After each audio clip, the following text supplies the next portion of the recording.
Hello there viewers! Allow me to welcome you to an unboxing of yet another great entry in the Figuarts Dragon Ball Z figure series. Now our guest today comes all the way from Planet Namek, believe it or not. Guess he decided to take a little vacation. And those of you who have followed Dragon Ball Z know that he has been a key figure in the series. From the time he took Gohan under his wing in training in preparation for the battle against the Saiyans on Earth, he was there. From the time he had major power-ups in the Frieza and Cell sagas, he was there.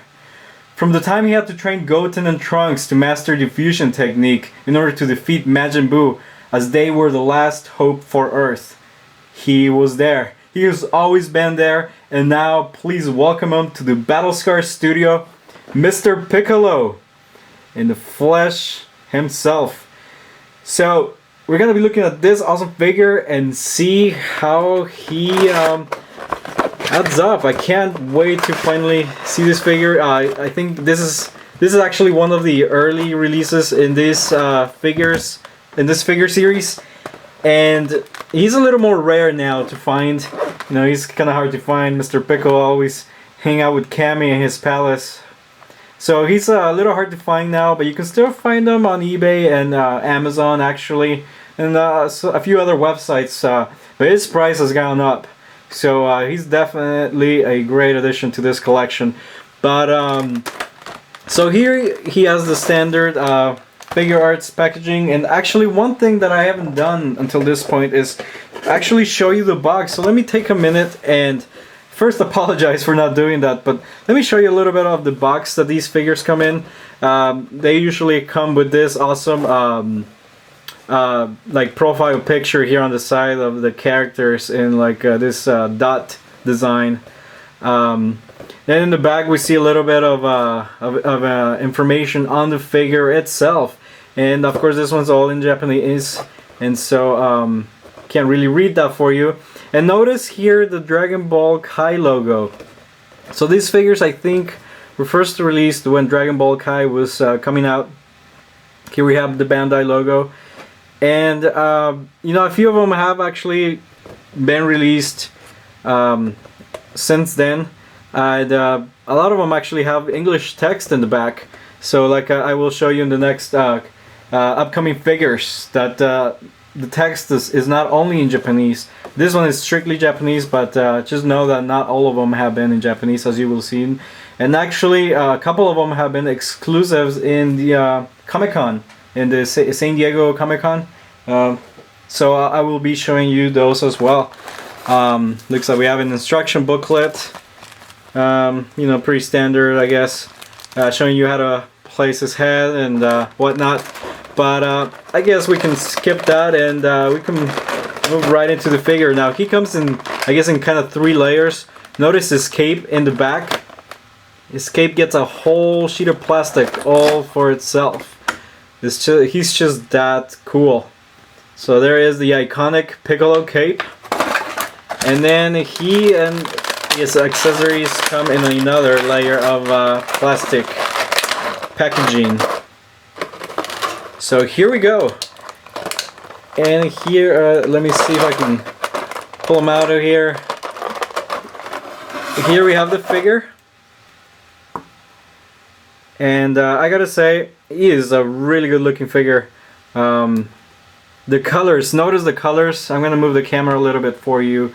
Notice the colors are really vibrant.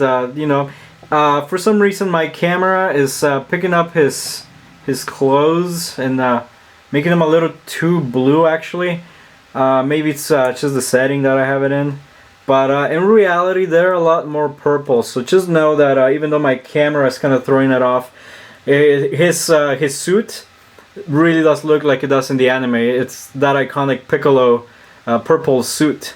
His karate suit, I guess, martial arts.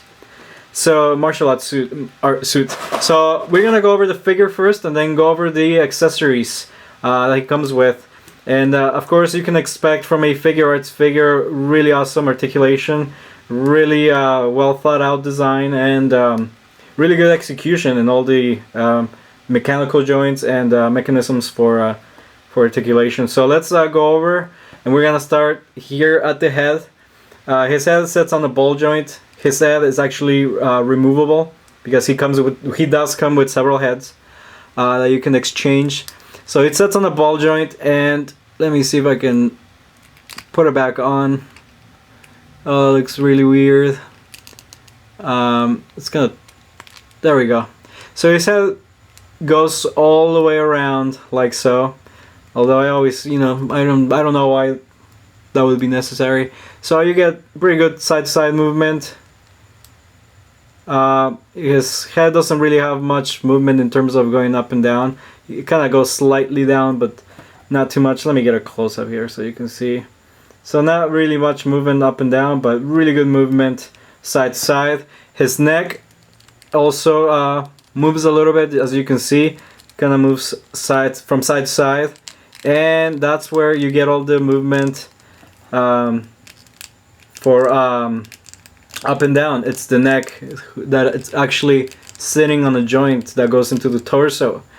So now we're gonna look at the arms, and the arms go up about that much without forcing them too much, and it kind of came off here a little bit off the joint. So you really do have to force it to bring them up a little more. And notice, just like Vegeta and Trunks, the ballpoint joints, the ball joints, do pop out of the torso to allow for more movement. So if you pop the joint out, you can get a little more movement going up, like so, without his clothes getting in the way. But notice that this gets a little bit in the way, so then you can kind of pop it back in, and then his arm looks, normal again. But just know that this joint does pop out to allow for more movement. While it is popped out, you can go all the way around freely, and when you pop it back in, you can still kind of go about this much before it pops out, and you can also go back. So his elbow joints are, I think that's a double. Yes, that's a double. So we have a double elbow joint. So as you can see, it allows for really good movement, about that much. And the hands are also on ball joints, so you get really good movement there, and the hand just popped out. And so the hand, you get really good movement there. I kind of forced it, that's why it popped out. It's by no means loose or anything. So let me pop his shoulder joint back in, and there we go. So now the waist also sits on a little peg, so you can go around pretty much all the way around. Just know that his little waistband is kind of a free moving object, so that will kind of move around as you move the waist around. So it allows for pretty good movement. The legs, the hip joints are also on ball joints. You can see it there. They also pop out to allow for, pretty good movement frontwards and back. So you can also go out to the side like so, and then when you pop them back in, then of course you don't really get too much movement out of them. The knees are also on a double joint. Actually, that is a double joint. I just confirmed it. Confirmed. And you can see it there. It allows for really good movement, as is typical in these figures. You get really good knee and elbow movements. So that's really nice when it comes to these figures. The feet are also on ball joints, so you get pretty good movement all around, and you can move them pretty much anywhere, side to side, up and down.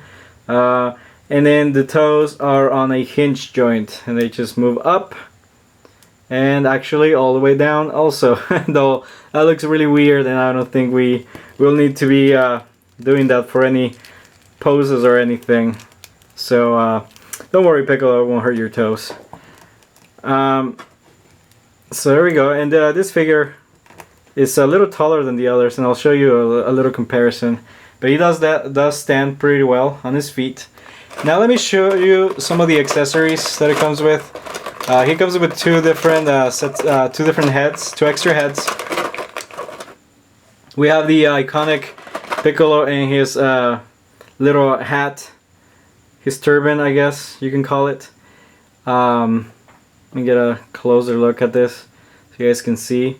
So there's Piccolo and his iconic Namekian turban. And that's his serious face. That's when he's getting down to business. And here we have an angry face for Piccolo, looking, you know, on the side a little bit. So there's, and I love the little antenna that they give him.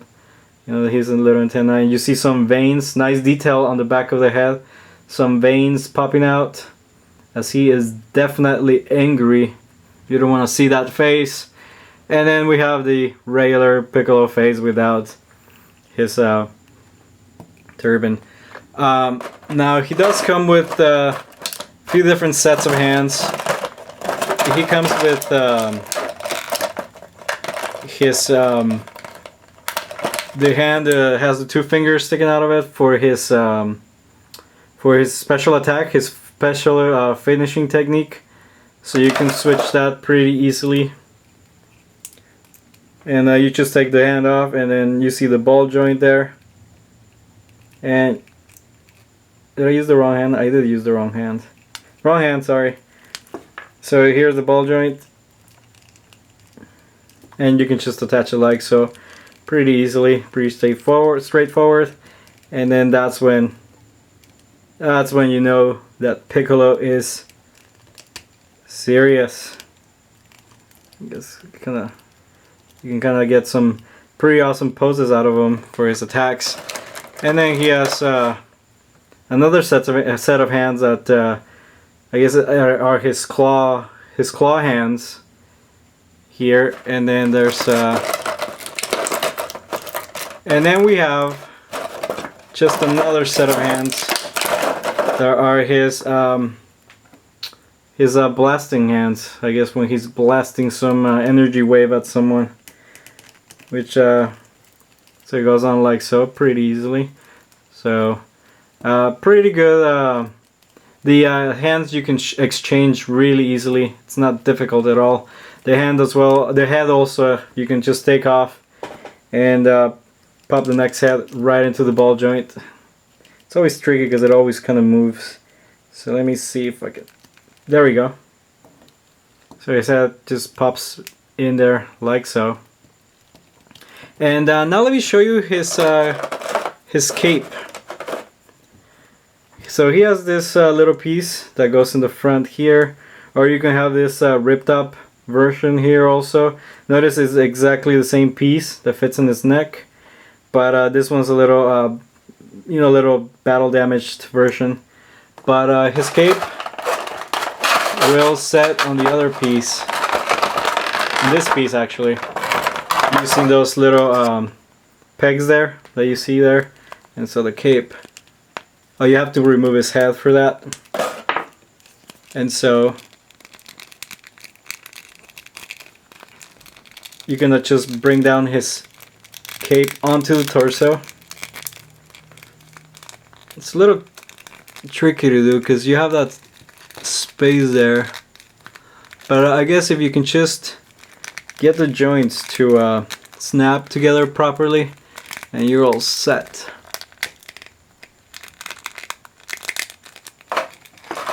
Let me see if I can do that really quick so that we don't have awkward spaces in between his cape.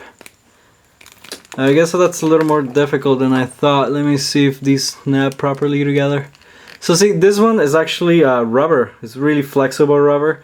So it's actually a little hard for it to fit in there. But you know, maybe I'm just having difficulty. Oh, there we go. Actually, that might be easier to snap this first. Wish I thought of that earlier. So I'll go ahead and snap this part first. Like so. Into the joints. And then we'll lower it into the body. No, see, there it goes. It kind of snapped off again. But I mean, that does it for now. It's you know, pretty in there. It's enough. So then his you can put his head back in. And there we have a awesome Piccolo with his iconic cape.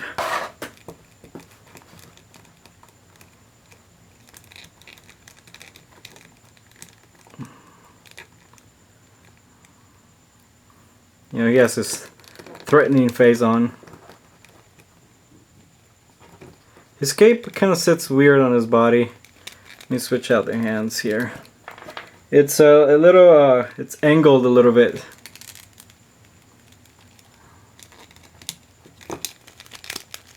Oh, his arms actually weren't really popped in there. So just know that you kind of have to really pop his arms into his torso before you put his cape on, otherwise you'll get, you know, kind of awkward looking poses. But I think that should do it. So there we go. That looks about right. I had the arms popped out a little bit too much. So there we go. Now we have Piccolo with his cape on, and boy, does he look pretty awesome. Another thing is he comes with a set of fixed arms, his crossed arms. They kind of go into his shoulder joints, and actually I think that's why they gave us two sets of I guess two of these, because then the arms wouldn't be able to sit on top of that piece there. So I guess, sorry, I think that's why they give you this here to kind of, yeah, because to notice how it kind of matches the hand contour. So this is the short version for the crossed arm version. So let me see if I can exchange that for you. So, you know, while I do this, I gotta say I'm really happy with this Piccolo figure also. He's really well done. The plastic again is consistent with the Figuarts figures. It's really nice, durable plastic. It's the cape is made out of really nice, flexible material, so that you don't go and you know, break anything. So that's really good. It's really nice detail. The colors are all really nice and true to the anime. You know how I like the figures to have the right colors and a good paint job. I really have one of my pet peeves are, you know, bad paint jobs. I just can't stand them. So he has a nice paint job on him. I haven't noticed any imperfections with the paint. So good job there by Bandai. Let me see if I can fit his head's always a little tricky to fit here because the ball joint moves a little too much for my liking. So here we have, it's a little, okay, there we go. So then you just pop out, oh, there goes the head again. So you just pop his arms out, and I think you kind of pull them back like so, and then all you have to do is bring out his arms.